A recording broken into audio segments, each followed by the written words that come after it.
నమస్కారం అండి. This is hash tag you. భీమవరంలో నిన్న ఆక్వా రైతులకు మద్దతుగా జగన్మోహన్ రెడ్డి ఒక సభ పెట్టాడు. ఆ సభలో ఎంత పిచ్చి ఎర్రిగా అనిపించిందంటే నాకు, ఫస్ట్ కొడాలి నాని దగ్గరికి వెళ్ళే ముందు కొన్ని విషయాలు మనం మాట్లాడాలి. సైలెన్సర్లు పీకేసి బైక్ ర్యాలీలు. ఏదో ఎగ్జిబిషన్ గ్రౌండ్‌కి వెళ్ళినట్టు అక్కడ నువ్వు వెళ్ళిందేంటి? అక్కడ ఆ సభ ఏంటి? దాంట్లో నువ్వే కుప్పగోలుతా ఉంటావు.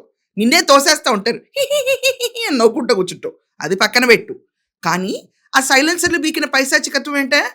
దానికి తగిలి బైక్ ర్యాలీలకి తగిలి కొంతమందికి దెబ్బలు, కానిస్టేబుల్ కుప్పగొల్టాలు, ఆ! రప్ప రప్ప ప్లకార్డ్‌లు, బ్యానర్ల మీద రప్ప రప్ప, విధ్వంసం. ఇది కాకుండా ముద్రగడ పద్మనాభం గారి ఇంటికి ఎళ్ళేటప్పుడు బైక్ ర్యాలీలైందే రానన్నాడేమో బాబు. హాస్పిటల్‌కి రాలేదు కదండీ ఎక్కడ. పరామర్శకన్నది రాలా. కాపు కులం మాత్రం మొత్తం కావాలి. పరామర్శలు మాత్రం చేయడు. బద్ధకం. నిజంగా ఇదే అంట. ఓపెన్‌గా అంటా నేను. ఏం చేస్తారు? కానీ బైక్ ర్యాలీల మీద జగన్మోహన్ రెడ్డి పరామర్శ యాత్ర అనేది ఎంత సటిల్‌గా ఉండాలనే దాన్ని ఒక రపరప బ్యాచ్ గాళ్ళందరూ దేరి అక్కడ బైక్ ర్యాలీలు తీసుకుంటా మొత్తం పరామర్శ యాత్రకి ఎళ్లారు నిన్న. ఎళ్తుంటే అక్కడ నాకు ఓ స్టంట్ మాస్టర్ కనిపించాడు. ఆ స్టంట్ మాస్టర్ మొన్నటిదాకా ఎటు రేయండి ఇక్కడ పోలీస్ స్టేషన్ ముందు ఇలా బ్యాండేజ్‌లు కట్టుకుంటూ తిరిగేవాడు. ఆ స్టంట్ మాస్టర్ పేరే కొడాలి నాని. ఏంటో కారు కేలాడతా అసలు నాకనిపించింది, అసలు నువ్వు మంత్రివేనా? మాజీ మంత్రివేనా? నీకప్పుడు మంత్రి పదవి ఎలా వచ్చిందనే విషయమే జనాలకు అర్థం కాల. జనాలు ఒక రకంగా షాక్ అయ్యారు. కొడాలి నానికేంటి మంత్రి పదవి ఏంటని. సరే, ఒక మాజీ మంత్రిని ఎలగబెట్టావు. ఎలగబెట్టిన తర్వాత ఎలా బిహేవ్ చేయాలి? Security guard, body guard, stunt master లాగా కారు కేలాడుతా తిరుగుతావా?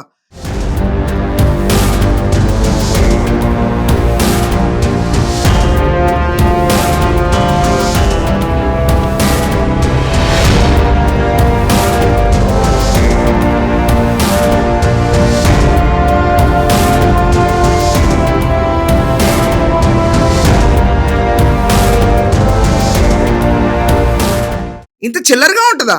అరెస్ట్ అనేటప్పటికల్లా గుండి, దాంట్లో ఒక హోలు, దాంతో 3 స్టంట్లు, ఇన్ని నర్వ్స్ బ్లాక్ అయిపోయినాయి, మొత్తం గుండె కొట్టుకోదని నేషాలేస్తాడు.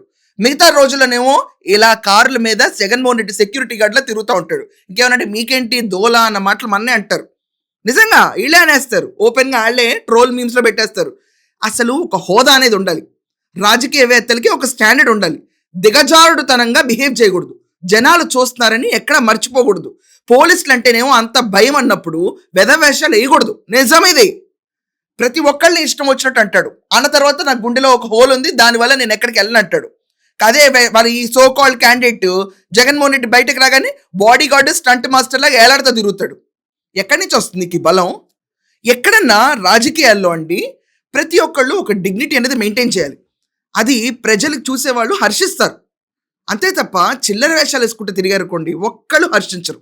ఇది వాస్తవం. కొడాలి నానిని చూస్తే ఒక్కళ్ళకి సింపతి రాదు. అది కాకుండా మర్యాద కూడా ఇవ్వబుద్దేదు. ఇది ఫ్యాక్ట్. ఎందుకంటే ఇలా చిల్లరగా ఇది మొదటిసారి కాదండి. ఇది వరకు కూడా if I'm not wrong, subject to correction, ఈ క్యాండిడేట్ మెడికల్ కాలేజ్‌ని ఒకసారి వెళ్తాను నేను పరామర్శిస్తానన్నాడు. సో నర్సీపట్నం మెడికల్ కాలేజ్ అనుకుంటా if I'm not wrong. Narsipatnam medical కాలేజ్‌కి వెళ్ళేటప్పుడు ఇలాగే ఇతను వల్లభనేని వంశీ ఇలాగే ఏలాడారు. అప్పుడే జనాలందరూ ఛీ అన్నారు.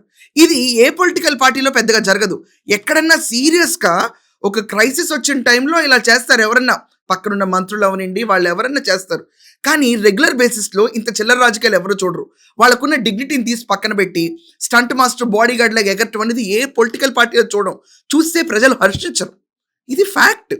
కానీ అవన్నీ పక్కన పెట్టి ఏం పర్లేదు, మాకు సైలెన్సర్లు పీకేసిన బైక్ గర్ల్ కావాలి, రప్ప ప్లకార్డులు పట్టుకునే వాళ్ళు కావాలి, చిల్లరగా జగన్మోహన్ రెడ్డిని ఊపిరాడనీయకుండా తోసేస్తున్నారమ్మా అనే రీతిలో తోసేయటం కావాలి, ఇంతమంది జన సముద్రం మధ్యలో జగన్మోహన్ రెడ్డి ఈదుకుంటా వెళ్ళాడని చూపించుకోవాలి.